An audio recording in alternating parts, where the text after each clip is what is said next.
이분들이 정말 밑바닥에서, 정말 그 지하 공장에서, 우리가 맛있게 밥을 먹는 식당에서, 곱창집에서, 그리고 미싱을 돌리는 곳에서, 나사를 만드는 곳에서 하루 종일 앉아서 미싱을 돌리는 그 시간들이 대한민국을 돌아가고 있다고 생각을 하고 있고요. 이런 진실된 노동을 하면서 세상을 담재가는 이들이 바로 디아스포라 민중이라고 생각을 합니다.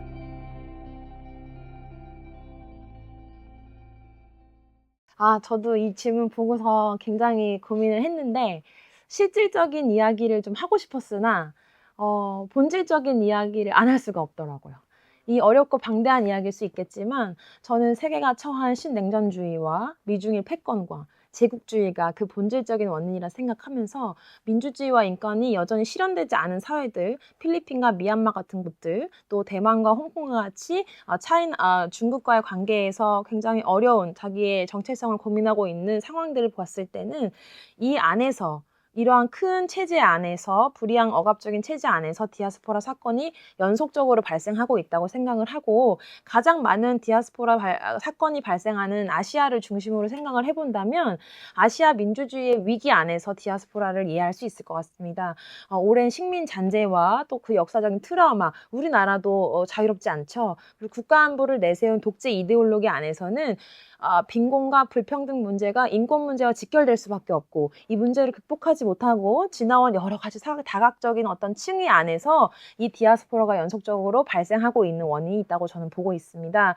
식민 지배에서 해방된 이후에 아시아 공동체가 그 여러 가지 잔재를 청산하기도 전에 이 냉전의 현실을 마주하였기 때문에, 그 사이에 발생한 여러 가지 간극들 사이에서 디아스포라, 즉 사회에서 가장 약하고 연약한 분들이 자신의 존엄을 박탈당하고 있지 않나라는 생각을 굉장히 많이 하였고, 사실은 아시아에도 한국은 굉장히 민주화가 된 상황이지만, 이 과정에서 직접적인 군부 포갑은 사라졌지만, 합법적으로 탄생한 필리핀과 같이 민간 정권이 다시 군부 통치로 회귀하거나 경찰과 군 엘리트 자본가들이 결탁해서, 미얀마가 딱 요 케이스입니다. 미얀마는 우리나라 소위 말하면 그 대형 기업의 사장이 나라의 수장 역할을 하고 있는 것과 동일한데요. 이러한 자본가들과 권위주의 독재가 결탁해서 재현하는 독재 국가들이 다시 출현을 하고 있습니다. 이것이 미얀마와 인도와 인도네시아, 타이, 태국, 캄보디아, 스리랑카, 홍콩, 필리핀 등이 이 많은 아시아 국가 안에서 이런 어려움에 직면을 해 있습니다. 비런 이것은 미얀마의 일만은 아니고요. 한반도의 우리의 이야기이기도 하고, 우리가 지나온 역사이기도 하고, 아시아 모든 민중과 디아스포라가 겪어온 순환의 역사이기도 합니다. 따라서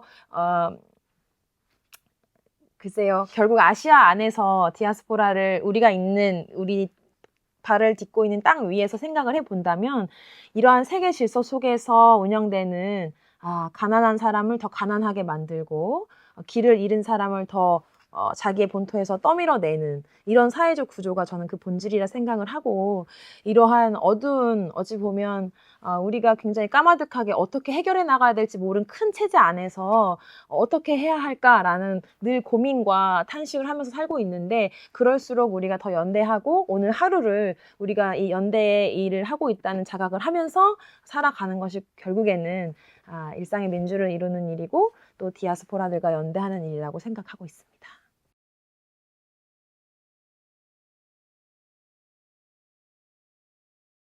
네. 이것도 좀 어려웠는데요. 글쎄요. 제가 선교라는 그 키워드를 사실 잘 표현을 하지 않는 부분이, 한국 교회에서 사실 굉장히 비약된 언어로 많이 쓰이기 때문이 아닐까 생각을 했는데요. 물론 본 언어로 굉장히 아름다운 언어이지만, 저는 디아스포라들과의 관계에서 사실 선교라는 키워드보다는, 물론 동반자적인 선교의 개념도 있지만, 저는 연대라는 언어를 더 많이 대체하는 의미로 사용하고 있는 것 같습니다. 그래서 디아스포라들과 함께 걸을 수 있는 마음, 그리고 그들이 곧 나의 현장에 있고 내가 그들의 현장에 있다라는 공감, 나눔의 마음이 바로 이 선교할 마음, 연대의 마음이 아닐까 생각을 하고요.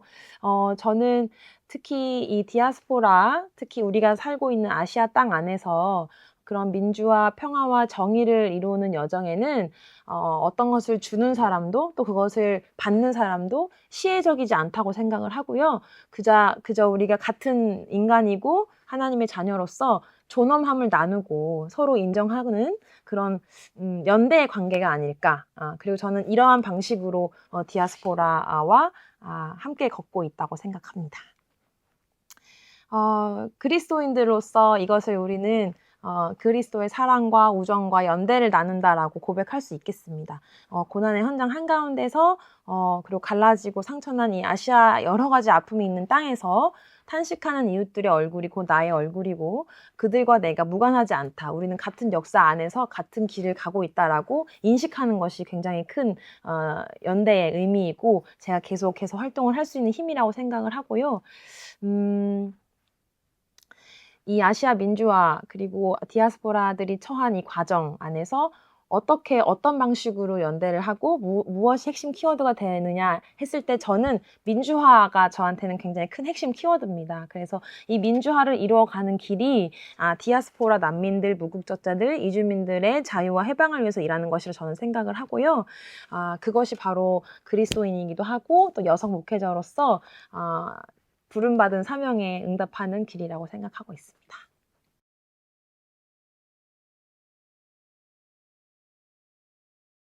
저는 이제 저희 교회에서 디아스포라 교회에서 창립된 지는 3년인데 한 7년 됐어요. 제가 서울 디아스포라 교회를 섬기면서 아까 창립된 지 3년이라고 했는데 사실은 7년째가 되었어요. 처음에는 이렇게 가족 공동체처럼 예배를 드리다가 우리 필리핀 선생님들 그 여러 가지 일을 통해서 연결된 분들께서 우리 교회에 오시면서 필리핀 공동체가 계속 늘어났어요. 그래서 지금 한 70명 정도가 같이하고 있는데요.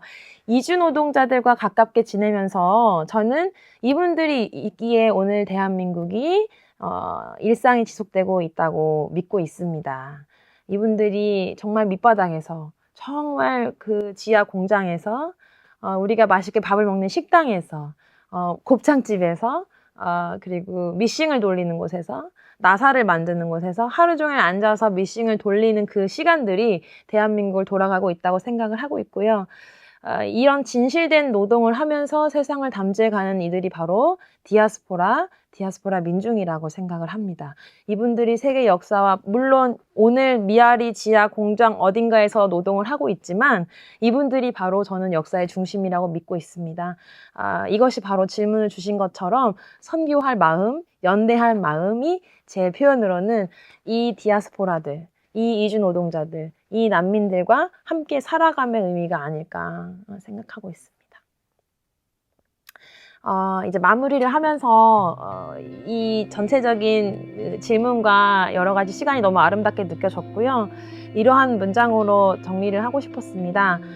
WCC라는 세계 에큐메니칼 기관이 있습니다.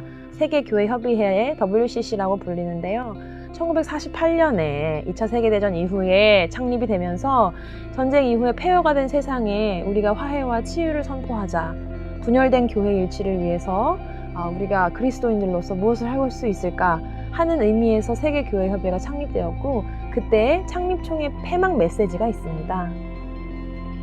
그것은 바로 교회는 목소리 없는 이들의 목소리가 되고 집을 이은 이들의 집이 되어야 한다.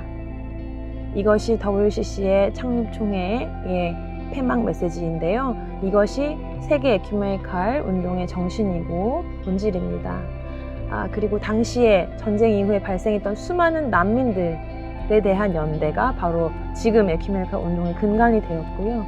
정의와 평화를 향한 우리의 공동 증언이 계속 되기를 바랍니다. 이 여정에 우리 한국의 그리스도인들과 전 세계에 우리와 함께 걷고 있는 국제 동지들이 굉장히 많습니다. 한반도 문제를 위해서 굉장히 많은 분들이 함께하고 있습니다.